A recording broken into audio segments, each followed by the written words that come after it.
¿Qué tal? Muy buena tarde. El día de hoy el tema a revisar es lesión de hombro on-track y off-track. Soy el doctor Víctor Manuel Herrera Rubio. Estamos en las instalaciones de Top GDL. Vamos a comenzar. Nuestros pacientes, normalmente, probablemente, aquí es donde van a comenzar su patología. En una luxación de hombro o una luxación glenohumeral anterior, en el cual pues vamos a ver clínicamente el signo de la charretera, el hombro caído, además de dolor e incapacidad para realizar sus actividades o continuar sus actividades deportivas, incluso muchos de ellos, de tantas veces o tantas ocasiones que se han luxado, ya van a reducírselos ellos mismos. Hay que recordar que el hombro está dado, es una articulación semiesférica y su estabilidad está dada por distintas características. Hay que recordar que la presión hacia el hombro es una presión negativa y se articula con la glena y la cabeza humeral. Es la articulación con un mayor rango de movilidad y prácticamente la glena corresponde a una cuarta parte de lo que es la esfera o de la cabeza humeral. La, la articulación o la estabilidad también está dada por la cápsula articular, los ligamentos glenumerales inferiores, anterior y medios, así como los músculos que nos llevan a una coaptación de esta articulación. También es importante en este tipo o en este tema en pacientes con una inestabilidad anterior de hombro que tienen luxaciones tanto más que nada anteriores, van a tener una lesión en el húmero llamada Hill-Sachs y una lesión en la glena, que esto nos va a llevar o nos va a considerar que es una lesión bipolar. En el primer episodio que hay una luxación anterior, hay un 33% de probabilidad de lesiones bipolares. El defecto óseo. ¿Qué tiene de malo un defecto óseo glenoideo? Es una pregunta fundamental que tenemos que hacernos en este tipo de pacientes. Y se menciona que un defecto óseo de 1/3 de la cavidad glenoidea o más necesita ser tratado. En este tipo de procedimientos o en este tipo de estudios se evalúan o se puede dividir en cuartos, dividiéndolo en el porcentaje, 9%, 21%, 34% y 46%, correspondiente a la longitud glenoidea y tomando como referencia dividirlo la glena en un plano frontal en 4 cuadrantes, en este caso el cuadrante antero-inferior. Paso a paso se pueden evaluar o se evalúan la estabilidad de hombro después de una reparación de Bankart en este caso, por ejemplo, y con cada tamaño del defecto óseo se determinó el defecto crítico. Por ejemplo, en el rango de movimiento final es interesante ver que después de una reparación el hombro se mantiene estable, como podemos ver. Cualquier movimiento, a pesar de que tenga algún defecto glenoideo importante, se va a mantener estable este hombro.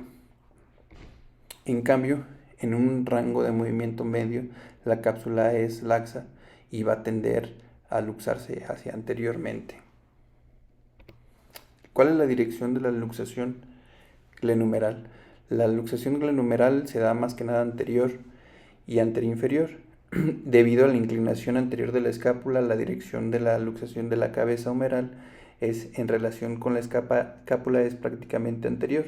En este caso se evaluó de una manera prácticamente en un cuadrante que en el antero superior y antero inferior igual se dividieron en cuartos y se determinó que el defecto glenoideo o como un defecto clínico crítico es un 25% en el cual va a tener recidiva aunque sea una reparación de Bankart. En cuanto a la evaluación del defecto glenoideo se puede hacer por distintos estudios.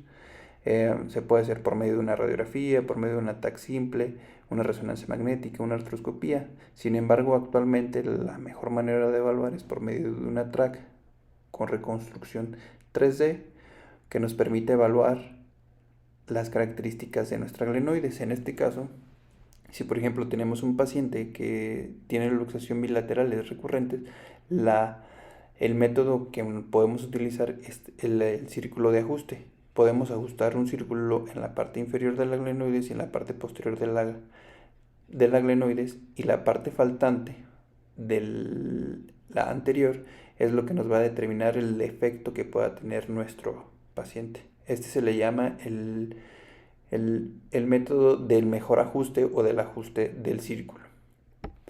En cambio, si tenemos un paciente que tiene una glenoides contralateral sana, la podemos tomar referencia evaluándola por medio de una TAC en cada uno de los hombros. En este caso se toma la medida lineal, que es la glenoides contralateral que está intacta, y en este caso la letra D representa el ancho de la cavidad glenoidea intacta, y en esta imagen, en la imagen B, se transpola o se coloca en la imagen de la glenoides que está afectada. Se determina el defecto y igual la D minúscula determina la parte restante o la parte afectada dañada de nuestra glenoides. Una lesión de Hill-Sachs también es importante tenerla en cuenta. Esta se da en el 65 a 67% después de la luxación inicial, y posteriormente a las luxaciones recurrentes se eleva de un 84 a un 93%. Hay que tener en cuenta que es una fractura por compresión de la cabeza humeral creada por el borde anterior de la cavidad glenoidea. Esta se localiza en la cara posterior de la cabeza humeral y se extiende de 0 a 24 milímetros desde la parte superior de la cabeza. Esta lesión mayormente se localiza en la tuberosidad mayor, mientras que un Hill-Sachs grande se extiende más hacia medialmente y se aleja de la tuberosidad mayor. Hill-Sachs en relación con la glenoides, siempre y cuando tengamos un rango de movilidad medio, no provoca una inestabilidad, y también siempre y cuando el rango del llamado defecto o lesión de Hill-Sachs no rebase el tamaño de nuestra glenoides. Si se fijan en las dos imágenes, está completamente cubierto y es un hombro que se mantiene estable. En cambio, si no se completa o no está completamente cubierto por la glenoides en el borde anterior, nos va a provocar una luxación, como lo vemos en esta imagen. En el rango de movilidad final se engancha y va a provocar una luxación glenomeral. ¿Cómo podemos evaluar el riesgo de Hill-Sachs en una inestabilidad causada por esta misma de Hill-Sachs? Se puede evaluar por medio de un método dinámico. Está completamente cubierto por la glenoides en el rango final de movimiento, por lo tanto este es un hombro que está prácticamente estable, incluso ya habiendo reparado una lesión de Bankart. Igual, si tenemos un defecto glenoide importante, pero la cápsula nos la mantiene estable, el hombro o la articulación se va a mantener estable. Por tanto, este hombro se va a considerar en algún punto, si se llega a luxar, inestable. El riesgo de que una lesión de Hill-Sachs encaje o no depende del tamaño relativo de la lesión de Hill-Sachs con respecto a la cavidad glenoidea. En cuanto a una evaluación dinámica, en este caso, como podemos ver, tiene una cápsula dañada y siempre en el rango de movilidad, ya sea el defecto mayor o menor, se va a enganchar y la cabeza va a tenderse a luxar. Estamos hablando de que en este punto la cápsula está dañada y los ligamentos están lesionados. En cambio, sigue siendo un estudio dinámico. Se realiza una reparación de Bankart en la lesión de Hill-Sachs del mismo modo.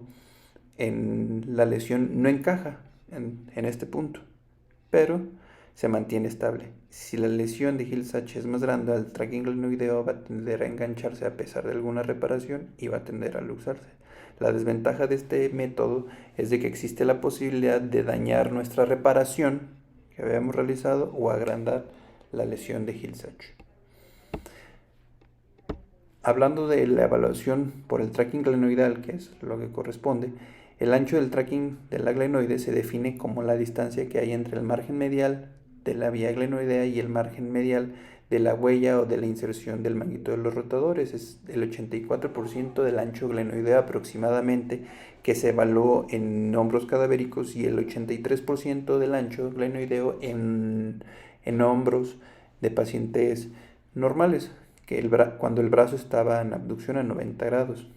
Esto se hizo con el fin de evaluar el riesgo de la lesión de Hill-Sachs en relación con la cavidad glenoidea y el trayecto que se pueda generar en ese punto.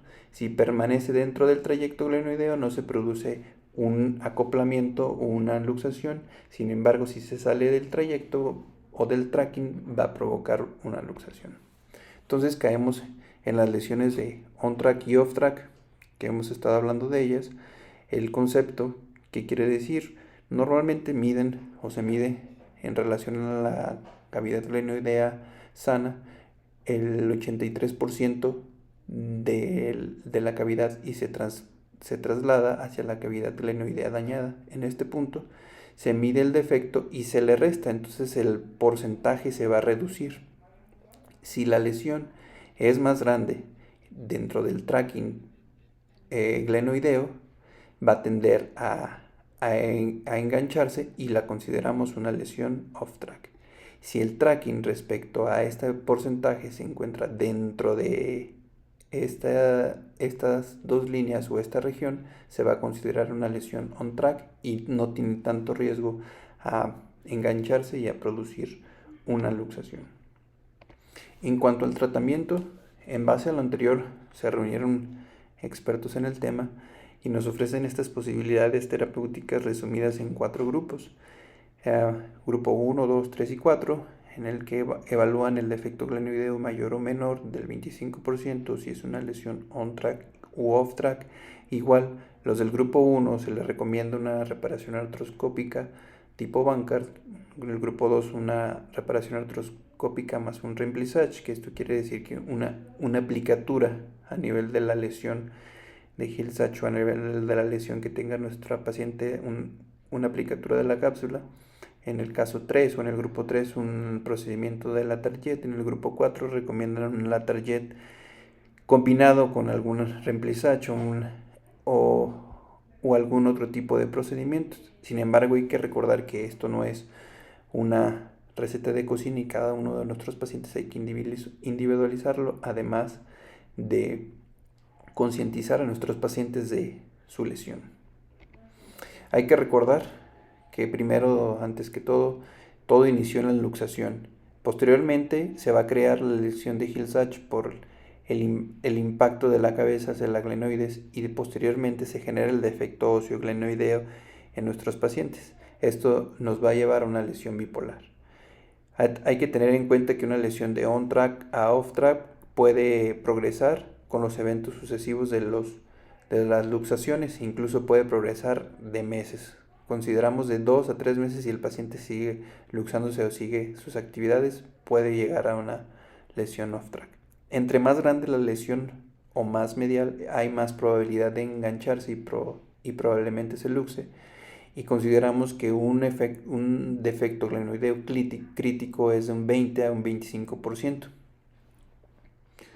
Por su atención, muchas gracias.